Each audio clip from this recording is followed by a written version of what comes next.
कि हम इसमें एक भू कानून लाएंगे। इसका भी समाधान हमारी ही सरकार करेगी। जिन्होंने जिस प्रयोजन से भूमि खरीदी और उसका उपयोग नहीं किया, उनके खिलाफ भी सख्त कार्रवाई की जाएगी। जहां भी इस प्रकार का दुरुपयोग हुआ है वहां पर हम इस पर सख्त कार्रवाई करेंगे।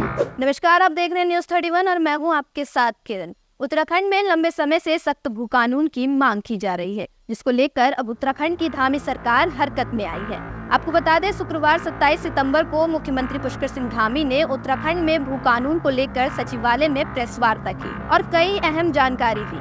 साथ ही मुख्यमंत्री ने कहा कि उत्तराखंड में एक कानून प्रचलित है जिसमें नगर निकाय क्षेत्र से बाहर क्षेत्र में 250 वर्ग मीटर भूमि कोई भी भारी व्यक्ति बिना अनुमति के खरीद सकता है। प्रदेश में पहले से ही इस तरह का कानून बना हुआ है, लेकिन संज्ञान में आया है कि इस कानून के बनने के बाद भी तमाम लोगों ने अपने ही परिवार के सदस्यों के अलग अलग नाम से जमीन खरीद रखी है। ऐसे में जिन उद्देश्यों से नगर निगम क्षेत्र से बाहर 250 मीटर जमीन खरीदने का कानून बनाया गया था, वो उसके अंतर्गत नहीं आता है। लिहाजा इस तरह से जितनी भी जमीन नगर निगम क्षेत्र से बाहर खरीदी गई है, उन सभी जमीनों का विवरण तैयार किया जा रहा है और ऐसे लोगों को चिन्हित कर उनके खिलाफ सख्त कार्रवाई की जाएगी। आगे सीएम ने कहा कि जितनी भी जमीन इस तरह से खरीदी हुई निकलेगी, उन सभी जमीनों को राज्य सरकार को सौंप दिया जाएगा। हालांकि संज्ञान में ये भी आया है कि साल 2017 में भू कानून में जो बदलाव किए गए थे, उसके परिणाम सकारात्मक नहीं आए हैं, क्योंकि साल 2017 में किए गए बदलाव के अनुसार जो अनुमति शासन स्तर पर दी जानी थी, उसको बदलकर जिला स्तर पर कर दिया गया था। लिहाजा इन कानूनों की भी समीक्षा की जाएगी और अगर जरूरत पड़ी तो साल 2017 में भू कानून में लाए गए नए कानूनों को समाप्त भी किया जा सकता है, ताकि इन कानूनों के माध्यम से जो बेरोक टोक जमीनों की खरीद फरोख्त और दुरुपयोग किया गया है, उसे रोका जा सके।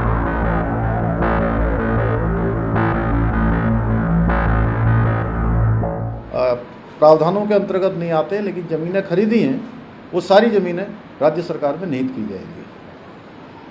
और यह भी संज्ञान में आया है कि 2017 में जो इस कानून में जो बदलाव किए गए थे, उसके जो परिणाम हैं वह भी बहुत सकारात्मक नहीं आए।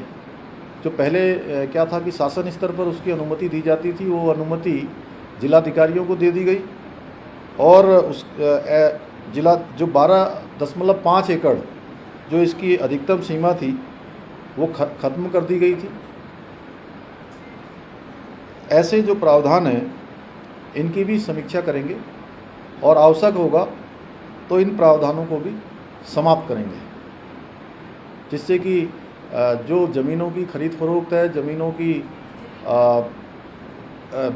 जो एक लैंड बैंक बनाने का और तमाम प्रकार से उसका दुरुपयोग जो हुआ है, इन सबको रोकना इसके पीछे हेतु है।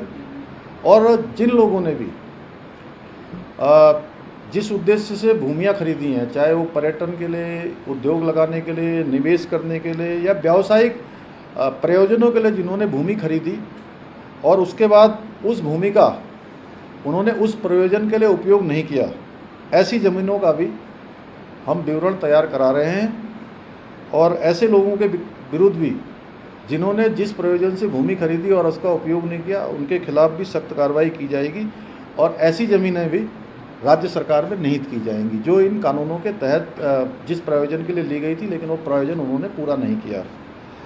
इसके साथ साथ मैं एक बात और आप सबसे लोगों से कहना चाहता हूँ, आप सबके माध्यम से सभी से कहना चाहता हूँ कि उत्तराखंड का मूल स्वरूप बचाने के उद्देश्य से उठाए जा रहे ये कदम, इन कदमों से किसी भी ऐसे व्यक्ति या उन संस्थाओं को परेशान होने की आवश्यकता नहीं है जो निवेश करना चाहते हैं, अपना उद्योग लगाना चाहते हैं।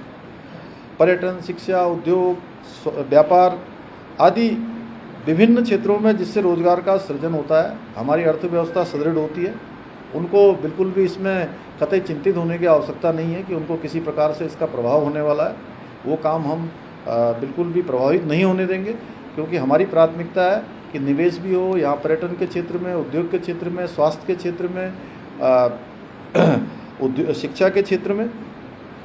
लेकिन जहाँ भी इस प्रकार का दुरुपयोग हुआ है वहाँ पर हम इस पर सख्त कार्रवाई करेंगे। और हमारी सरकार भू कानून है, मूल निवास है, जो ऐसे मुद्दे हैं, इन सभी मुद्दों को लेकर हम हमेशा से संवेदनशील रहे हैं।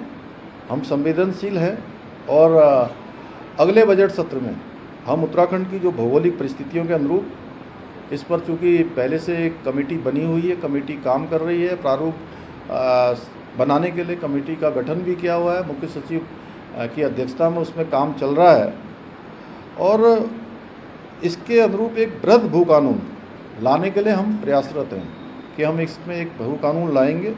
और जिस प्रकार मार्च 2021 से अब तक लंबे समय से चले आ रहे अनेक मामले ऐसे थे और जिन मामलों पर फैसले नहीं हो पा रहे थे, उन सभी मामलों पर हमने फैसले भी लिए हैं।